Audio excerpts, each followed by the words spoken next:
हरे Krishna Krishna conscious books YouTube channel में आपका स्वागत है। हम रीड कर रहे हैं श्रील प्रभुपाद लीलामृत का द्वितीय भाग। आज से हम रीड करेंगे प्रकरण number 63। Latin America, Mayapur, Vrindavan तथा बम्बई में 3 नए प्रोजेक्टों की नींव रखने के उत्सव संपन्न कराने के बाद 1972 की वसंत ऋतु में प्रभुपाद विश्व भर में प्रचार के दौरे पर भारत से रवाना हुए। बम्बई में भूमि खरीदने का मामला बहुत दिनों से लटकता आ रहा था, अतः वे जहाँ भी यात्रा करते उनका ध्यान बम्बई में लगा रहता। फिर भी वे ऑस्ट्रेलिया से हांगकांग, वहां से टोक्यो और वहां से हवाई और वहां से लॉस एंजलिस तक पूरे मनोयोग से प्रचार करते रहे। लॉस एंजलिस में ही उन्होंने मैक्सिको जाने का निश्चय किया, जहां पर उनके शिष्यों ने 1 वर्ष से इस्कॉन केंद्र खोल रखा था। मैक्सिको सिटी, 2 जून 1972। प्रभुपाद अभियान में अपने सचिव श्याम सुंदर तथा अपने सेवक नंद कुमार सहित मैक्सिको सिटी के लिए वायुयान द्वारा रवाना हो गए। जब वे वहां उतरे तो कोई भी भक्त नहीं दिख रहा था। उनका सचिव तथा नौकर परिस्थितियों के विषय में कल्पना कर रहे थे, किंतु श्रील प्रभुपाद थके लग रहे थे। वे अपने सूटकेस पर बैठकर जप करते हुए प्रतीक्षारत थे। लगभग 1 घंटे के बाद एक मैक्सिकन दंपति उनके पास आया। स्त्री ने तो प्रभुपाद के समक्ष माथा झुकाया, किंतु पुरुष ने अपना परिचय स्वयं दिया। तब वह श्री अरेजा नामक वकील थे और श्रीमती अदेला डियाज थी। वे हरे कृष्ण भक्तों को जानते थे और उन्होंने उनके गुरु श्रील प्रभुपाद को पहचान लिया। वे अभी अभी मंदिर से आए थे, अतः उन्होंने प्रभुपाद से उनके आगमन हेतु भक्तों की तैयारी के बारे में बताया। श्रील प्रभुपाद मुस्कुराए। उन्होंने कहा कि वे अपने शिष्यों के आने और उन्हें ले जाने का इंतजाम कर रहे थे। श्रीमती डियाज ने श्रील प्रभुपाद तथा उनकी टोली को अपनी कार से मंदिर ले जाने के लिए पेश करा दी। प्रभुपाद राजी हो गए। वे सब उनकी छोटी सी लाल कार में ठूस कर बैठ गए और शहर की ओर चल पड़े। श्रीमती डियाज ने कहा, ये तो शर्म की बात है कि वे यहाँ आने में चूक गए थे। मंदिर के अध्यक्ष चित्सुखानंद ने हवाई अड्डे पर आपका स्वागत करने हेतु बड़ी सी कार सजा रखी है। श्रील प्रभुपाद ने व्यथित होकर टिप्पणी की, बड़ी कार का क्या लाभ? यदि वह यहाँ नहीं आई। वे तभी इस्कॉन केंद्र पहुंचे। तब चित्सुखानंद तथा भक्तों की टोली हवाई अड्डे आ रही थी। श्रील प्रभुपाद रसोई घर के रास्ते से मंदिर में प्रवेश हुए। एक भक्त अकेला ही भोजन बना रहा था। प्रभुपाद को देखकर वह भक्त चौंक पड़ा। उसने किसी तरह से नमस्कार किया। प्रभुपाद ने पूछा, और भक्त कहाँ हैं? श्री अरेजा तथा श्रीमती डियाज उन्हें बड़े खुले कमरे में ले गए, जहाँ भक्तगण तथा दर्जनों अतिथि प्रतीक्षा कर रहे थे। जब उन्होंने प्रभुपाद को देखा तो वे कैथोलिक पादरियों की भांति हाथ जोड़कर उनके समक्ष घुटने के बल बैठने लगे। वे के सिरों को धीमे से स्पर्श करते हुए आगे बढ़ते गए। ऊपर से पुष्पों की पंखुड़ियों की वर्षा ने प्रभुपाद को ऊपर देखने के लिए बाध्य किया। दूसरी मंजिल के छज्जे के से भक्तगण प्रभुपाद तथा उनकी टोली पर पुष्प वर्षा कर रहे थे। दीवारों पर फूलों की सज्जा थी। एक सज्जा में राधा कृष्ण के चित्र बने थे और दूसरे में महामंत्र के शब्द थे। प्रभुपाद ने प्रशंसा की, भारत की ही तरह ये लोग अति कलात्मक हैं। भक्तगण हवाई अड्डे से दौड़े दौड़े मंदिर आए। शंख बजने लगे और कीर्तन शुरू हो गया। चित्सुखानंद की सांस फूल रही थी। वह क्षमा मांग रहा था और उसने प्रभुपाद को साष्टांग प्रणाम किया। प्रभुपाद ने उससे कहा, तुमने अति उत्तम दिव्य परिवेश बना रखा है। चित्सुखानंद ने उत्तर में कहा, ओ प्रभुपाद, यह तो आपको आने के कारण है कि सब कुछ उत्तम है, अन्यथा मैं कुछ नहीं कर सकता। चित्सुखानंद ने प्रभुपाद को 2 मंजिले पर वह कमरा दिखाया जहाँ पर जगन्नाथ, सुभद्रा तथा बलदेव के छोटे छोटे विग्रह खड़े थे। ताजे रंग से पोती फर्श अभी सूखी नहीं थी, अतः भक्तों ने प्रभुपाद के लिए कपड़ा बिछा दिया जिससे वे अर्च विग्रहों के समक्ष खड़े हो सके। यद्यपि अभी रंग गीला था, किंतु प्रभुपाद ने कपड़े को एक तरफ हटा दिया और फर्श पर दंडवत प्रणाम किया। फर्श पर उनके तलवों के तथा शरीर के हल्के चिन्ह बन गए। मुख्य कमरे में लौटकर प्रभुपाद अपने अलंकृत व्यास आसन पर बैठ गए और प्रतीक्षारत अतिथियों तथा भक्तों के समक्ष बोले। छोटे से व्याख्यान का अक्षरशः अनुवाद लक्ष्मी प्रिया कर रही थी। इस व्याख्यान के बाद प्रभुपाद अपने कमरे में आराम करने चले गए। इस समय शाम के लगभग 6 बजे थे। जब प्रभुपाद आराम कर रहे थे तो उनके कमरे के नीचे मुख्य हॉल में सैकड़ों भक्त तथा अतिथि एकत्र हो गए और कीर्तन चालू हो गया। 1 घंटे के बाद भी कीर्तन अपने चरम स्तर पर था। 2 घंटे के बाद प्रभुपाद का सेवक छज्जे में से निकलकर चिल्लाया, कीर्तन बंद करो। कीर्तन बंद हुआ और सेवक प्रभुपाद के कमरे में वापस चला गया। शिला प्रभुपाद ने बिस्तर से ही पूछा, उन्होंने कीर्तन क्यों बंद कर दिया? नंद कुमार ने कहा, हे प्रभुपाद, मैंने सोचा कि इससे आप जग जाएंगे। प्रभुपाद ने मजे से कहा, मैं कीर्तन में भी आराम कर सकता हूँ, इससे मुझे कोई ऊब नहीं होती, ये दिव्य है। उनसे कहो कि वे कीर्तन चालू करें। भीड़ ने प्रसन्नता व्यक्त की और पुनः हरे कृष्णा कृष्ण कृष्ण हरे हरे, हरे रामा राम राम हरे हरे। कीर्तन द्वारा आनंद ध्वनि उत्पन्न करने लगी, जिससे पूरी इमारत गूंज उठी। प्रभुपाद अपने कमरे में अकेले मैक्सिको के लोगों से उनके देश में पहली शाम को पवित्र नाम के माध्यम से आदान प्रदान कर रहे थे। 3 जून अगले दिन प्रातः शनिवार को लैटिन अमेरिका में प्रथम दीक्षा समारोह में शिल प्रभुपाद ने 18 शिष्यों को स्वीकार किया। सर्वप्रथम उन्होंने चैतन्य महाप्रभु के मिशन के बारे में बताया और तब चैतन्य लीला के भक्तों के नाम पर उनका नामकरण किया। शिला प्रभुपाद ने समझाया कि किस तरह शिला चैतन्य ने पूरे भारत की यात्रा के दौरान अभक्तों को भक्त बनाया था। जब अब प्रभुपाद स्वयं उस प्रचार मिशन की सीमाओं का विस्तार नवीन पाए द्वीप में कर रहे हैं और वे जहाँ भी गए भगवान चैतन्य के लिए भक्त बना रहे थे, उनको दीक्षा दी जानी थी। उनसे प्रभुपाद इसके पूर्व कभी नहीं मिले थे, किंतु वे मंदिर के अध्यक्ष की संस्कृति पर उन्हें स्वीकार कर रहे थे, क्योंकि उसने पुष्टि की थी कि ये लोग कम से कम 6 माह से नियम पूर्ण 16 माला जप कर रहे और चारों नियमों का पालन कर रहे। इन समस्त शिष्यों में से केवल एक युवक भक्तों के अगरबत्ती व्यापार में लगा था, बाकी सारे लोग मंदिर के बाहर रह रहे थे, किंतु उन्होंने अपने सिर मुंडा रखे थे और दीक्षा स्वीकार करने के लिए उत्सुक थे। जब वह युवा शिला प्रभुपाद के समक्ष अपनी माला लेने आया तो प्रभुपाद ने उससे पूछा, तुम्हें आध्यात्मिक जीवन पसंद है या भौतिक जीवन? यह युवक हैरान था, क्योंकि प्रभुपाद ने अन्यों से यह प्रश्न नहीं किया था। उसने क्षण भर सोचा और बोला, मुझे आध्यात्मिक जीवन चाहिए। शिला प्रभुपाद ने कहा, ठीक, और उसे जपमाला दे दी। तत्पश्चात प्रभुपाद हनुमान गोस्वामी की ओर मुड़े और उससे व्याख्यान देने के लिए कहा। कुछ मिनट बोलने के बाद एक लंबी कहानी सुनाने लगा, जिसमें शास्त्र का कोई संदर्भ न था। शिला प्रभुपाद बैठे बैठे सुनते रहे, किंतु कुछ ही मिनट बाद उन्होंने कड़क कर टोका, तुम इस व्यर्थ की कहानी को बंद करो, तुम भागवत में से बोलो। ऐसा लगा कि प्रभुपाद के शब्द उसके उदर में चुभ रहे हो और जिससे वह तेजी से बोलने लग गया, किंतु उसके बाद वह सीधा बैठ गया और परंपरा के अंतर्गत बोलने लगा। दीक्षा के बाद प्रभुपाद ने हनुमान को आगे भी दीक्षा दी। उन्होंने पूछा, तुमने 10 अपराधों के विषय में क्यों नहीं बोला? व्यर्थ की कहानी सुनाना अच्छी बात नहीं है। जब हम दीक्षा दे तो अच्छा होगा कि उन्हें सबसे महत्वपूर्ण बात बताई जाए कि किस तरह हरे कृष्ण जप किया जाए और तब 10 अपराध बताए जाए। इन अन्य चीजों से क्या लाभ है? उसी शाम को चित्सुखानंद आकर प्रभुपाद के कमरे में खड़ा हो गया। वह प्रस्थान करने वाला था और कहने लगा, शिला प्रभुपाद, मुझे आपसे बताने में शर्म आ रही है।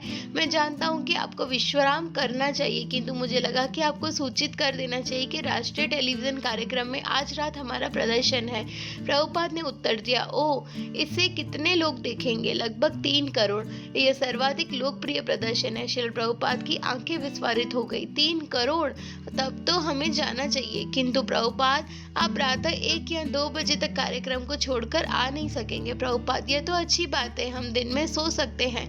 शिला प्रभुपाद को तनिक भी ऊब नहीं लग रही थी, क्योंकि वे देख रहे थे कि लोग उन्हें सुनने के लिए उत्सुक थे। उनके व्याख्यान के दौरान जैसी महान प्रतिक्रिया लोगों ने दिखाई थी, वह उनके संदेश के ग्रहण करने के उत्साह की सूचक थी। चित्सुखानंद, हम टीवी स्टूडियो गए और अर्धरात्रि के बाद तक श्रोताओं के बीच प्रतीक्षा करते रहे। कार्यक्रम 1-1:30 बजे तक चलता रहा, अतः यह अच्छा समय था। 12:30 बजे प्रदर्शन की पराकाष्ठा थी। टीवी साक्षात्कारकर्ता ने शिला प्रभुपाद से कई बातें पूछी। जब मैंने उनके शब्दों का अनुवाद किया तो सारे श्रोता आश्चर्यचकित थे। प्रभुपाद ने उनसे कहा कि सारा संसार सुखी हो सकता है यदि लोग ईश्वर से प्रेम करें और उनके नाम हरे कृष्ण का कीर्तन करें। यह अति सरल लगा। वस्तुतः हर कोई चकित था, यहाँ तक कि संचालक भी प्रभुपाद के उत्तरों से उनकी बुद्धि, समझ तथा भक्ति भाव से पूर्णतः चकित था। संचालक के प्रश्न अति साधारण थे, जैसे कि भक्तगण सिर क्यों मुंडाते हैं और तिलक क्यों लगाते हैं, वैसा वेश क्यों बनाते रहते हैं, किंतु प्रभुपाद के उत्तर अति प्रखर थे। भक्तगण शिला प्रभुपाद के साथ साथ कीर्तन करने लगे। वे मेक्सिको की शैली में गिटार बजा रहे थे। प्रदर्शन के अंत में साक्षात्कारकर्ता ने पूछा कि आप मुझे आशीर्वाद दे सकते हैं। शिला प्रभुपाद ने कहा, मेक्सिको सिटी की जय हो। कार्यक्रम समाप्त हुआ।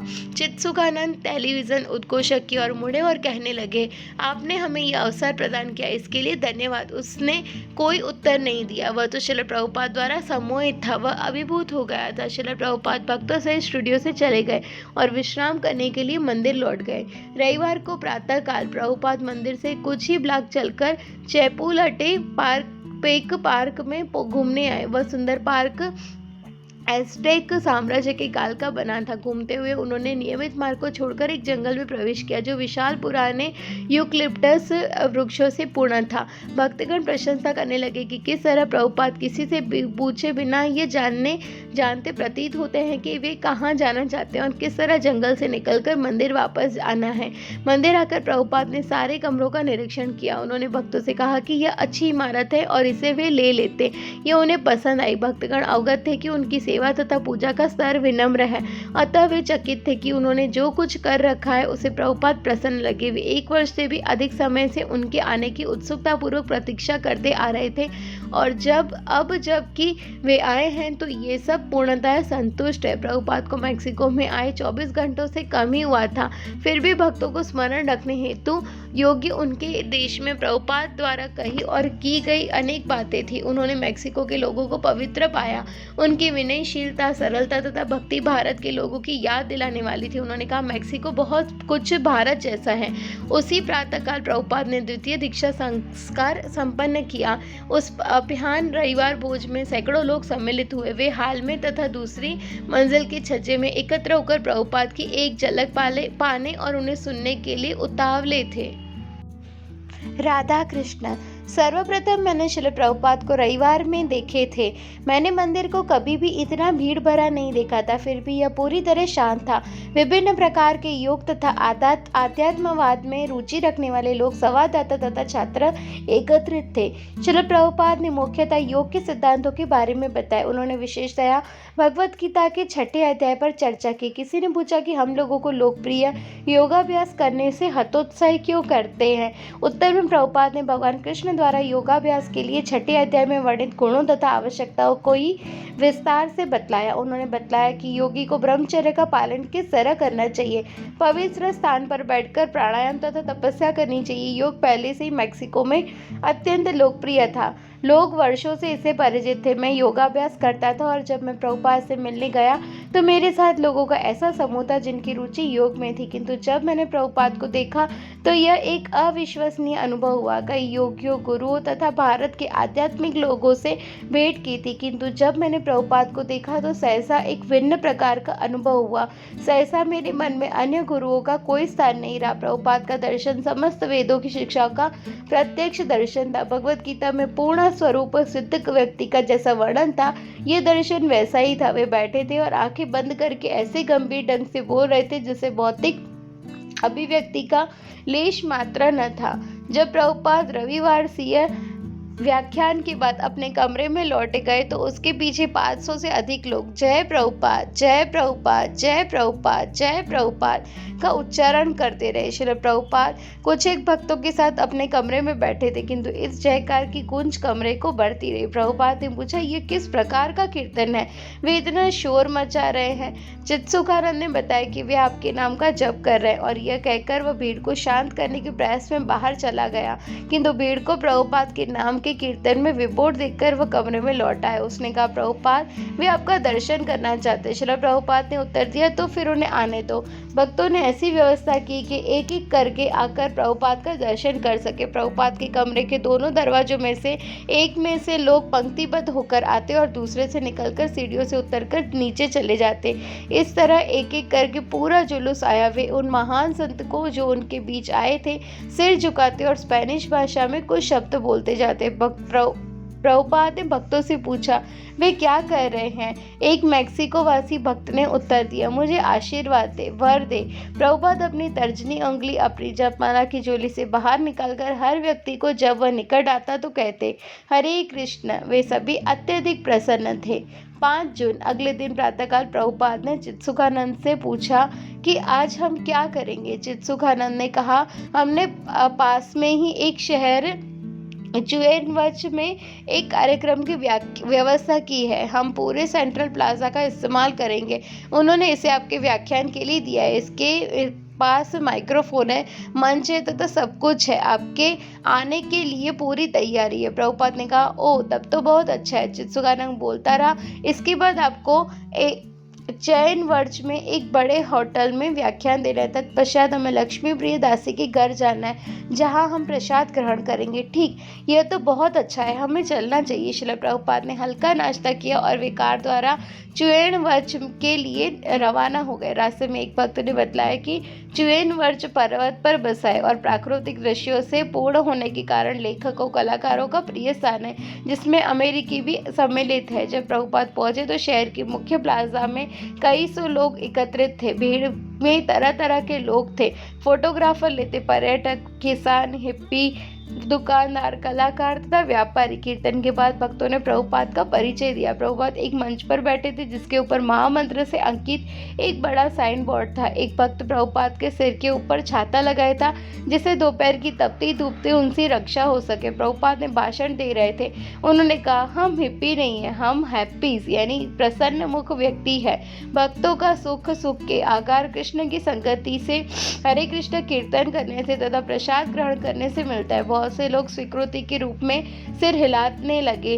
जब उन्होंने उनसे हरे कृष्ण मंत्र दोहराने के लिए कहा तो कईयों ने दोहराया। प्रभुपाद को एकाएक हेहत दिखा, जो ला कैंसेसिया द कृष्ण एल सिस्टम मास एलेवाडो द योग Krishna conscious the top most yoga system पुस्तक की नवीन मुद्रित प्रतियां लिए था। हेयो को उसी दिन मुद्रक से ये प्रतियां प्राप्त हुई थी। उन्हें देखकर प्रभुपाद अत्यधिक हर्षित हुए।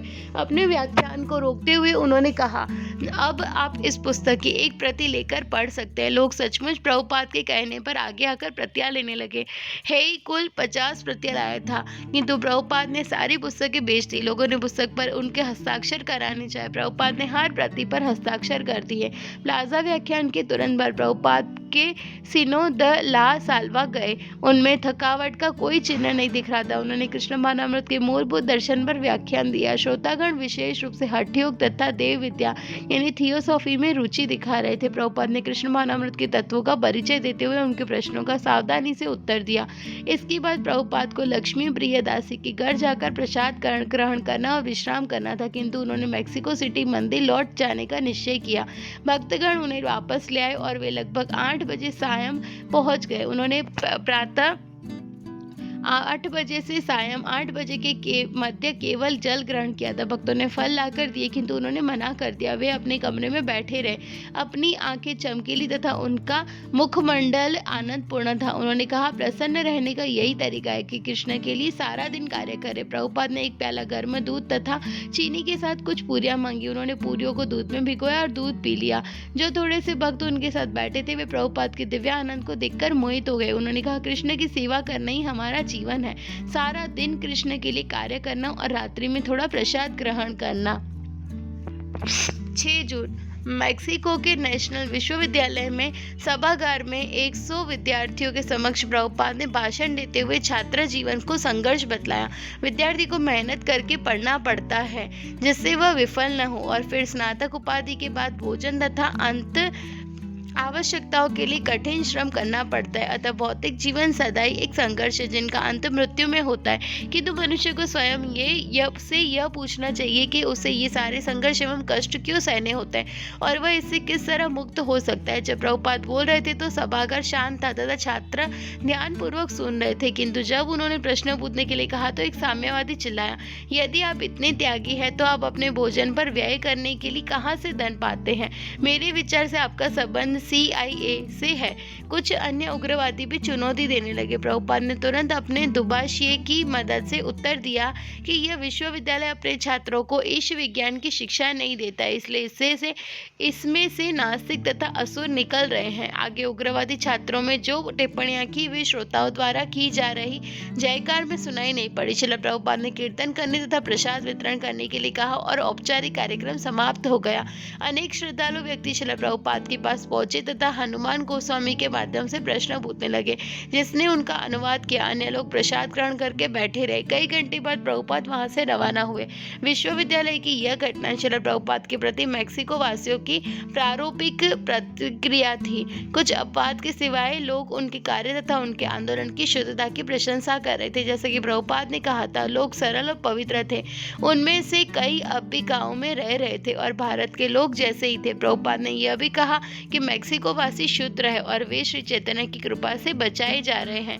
मैक्सिको में मैसोनिक लॉज की भद्र लोगों में विशेषतः सरकारी अधिकारियों, राजनीतिज्ञों तथा बुद्धिजीवियों में काफी लोकप्रिय है। एक भक्त ने, जिनका पिता एक राजगीर था, मंगल की रात्रि के सम्मानीय समारोह में प्रभुपाद के बोलने की व्यवस्था की थी। वह नियमित बैठक थी जिसमें क्लब की वेशभूषा से लगभग 8 सदस्य आए थे। भक्तों ने कीर्तन किया और प्रभुपाद ने अंग्रेजी में भाषण दिया।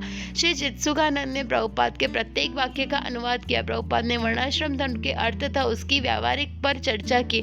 उन्होंने समाज के सारे पदों पर धर्म की आवश्यकता पर बल दिया। श्रोताओं ने प्रभुपाद की विद्वता और प्रामाणिकता को स्वीकार करते हुए कई बुद्धिमत्तापूर्ण प्रश्न पूछे। प्रभुपाद की वार्ता के समापन पर वे सब खड़े हो गए और वाह करने लगे। एक अधिकारी ने तुरंत उनके तर्क तथा उनके पांडित्य की प्रशंसा करते हुए प्रभुपाद को महिमा मंडित किया। लाज आवाज के सदस्यों ने प्रभुपाद को कुछ अनुदान देना चाहा था। उन्होंने एक टोकरी में सबों से धन एकत्र करके उसे प्रभुपाद को भेंट कर दिया। केवल कुछ ही भक्त इस बैठक में जा सके थे। अतः मंदिर में लौटने पर उनमें से एक ने अन्यों को बताया। प्रभुपाद से दर्शन या जीवन का अन्य जिस किसी विषय में पूछा गया, प्रभुपाद के पास हर समय सही उत्तर रहता था, जिससे सारे लोग प्रभावित हुए। 7 जून बुधवार को अपियान प्रभुपाद ने मैक्सिको सिटी से विदा ली और पैसिफिक तट पर स्थित पुएर्टो विलार्टा के लिए हवाई जहाज से रवाना हुए। एक धनी रेस कार चालक तथा मैक्सिको सिटी मंदिर के मित्र डैनी के पास पर्वत पर एक शानदार विला यानी बंगला था, जहां से समुद्र दिखता था। उसने श्रील प्रभुपाद तथा अन्य कई भक्तों को श्रील प्रभुपाद के लॉस एंजलिस जाने से पूर्व अपने यहाँ कुछ शांतिपूर्ण दिन बिताने के लिए आमंत्रित किया था। एक पड़ोसी के पास कुछ गौवें थी। भक्त उनमें से एक गाय को प्रभुपाद को दिखाने ले आए। प्रभुपाद ने पूछा, लोग गाय का दूध दोते हैं तो फिर उसे मार क्यों डालते हैं? जिस तरह कि मैं तुम्हें प्रतिदिन कुछ न कुछ मूल्यवान वस्तु देता हूँ, किंतु जिस दिन मैं तुम्हें यह न दे पाऊँ तो तुम मेरे गले पर चाकू लगा दो, ये ठीक नहीं है। हल्की वर्षा के बाद आकाश स्वच्छ हो गया। श्रील प्रभुपाद सूर्यास्त होने तक चबूतरे पर बैठे रहे और उनके शिष्य उनके चरणों पर बैठकर कीर्तन कर रहे थे। वातावरण शांत था और भक्तों को ताड़ वृक्षों की पंक्ति से भरे समुद्र में डूबता सूरज दिख रहा था। जैसे ही अंधेरा हुआ कि मच्छरों ने काटना शुरू कर दिया। चित्सुखानंद ने प्रभुपाद से पूछा, क्या आपको मच्छर नहीं काट रहे? नहीं, चित्सुखानंद ने कहा, वे मुझे तो काट रहे हैं। चूंकि आप शुद्ध भक्त हैं और मैं नहीं हूँ, इसलिए मच्छर मुझे काट रहे हैं। प्रभुपाद ने कहा, हो सकता है, यहाँ पर तो ये आदर करते हैं, किंतु कलकत्ता में वे कोई भेदभाव नहीं करते। भक्तों ने प्रभुपाद से प्रचार के विषय में प्रश्न पूछे। चूंकि जिन लोगों से वे भेंट करते उनमें से अधिकांश हठ योग का अभ्यास करते थे, अतः भक्तों ने पूछा कि किस तरह उनके मनों को पलटा जाए। प्रभुपाद ने कहा, उन्हें करने दे, उन्हें सेवा कार्यों में भी लगाए, वे शुद्ध बन जाएंगे। अन्य भक्त ने पूछा, श्रील प्रभुपाद, लोग प्राय पूछते हैं कि मैं भारत गया हूँ या नहीं। वे सोचते हैं कि यदि मैं योग की शिक्षा दे रहा हूँ तो मुझे अवश्य भारत जाना चाहिए। श्रील प्रभुपाद का उत्तर था, तुम उनसे यही कहो कि भारत तुम्हारे पास आया है। भक्तों ने अति सम्मान पूर्वक प्रभुपाद की ओर देखा। हाँ, प्रभुपाद भारत है, यहाँ साक्षात भारत जो उनके समक्ष आसीन थे, किंतु वे भारत से बढ़कर थे। वे आध्यात्मिक जगत थे और वे उनके लिए आए थे। हरे कृष्णा। तो आज का प्रकरण यहीं तक। नेक्स्ट पार्ट में हम न्यू चैप्टर स्टार्ट करेंगे। वांछा कल्पतरुभ्यश्च कृपा सिंधुभ्यैव च पतितानां पावनेभ्यो वैष्णवेभ्यो नमो नमः। श्रील प्रभुपाद की जय।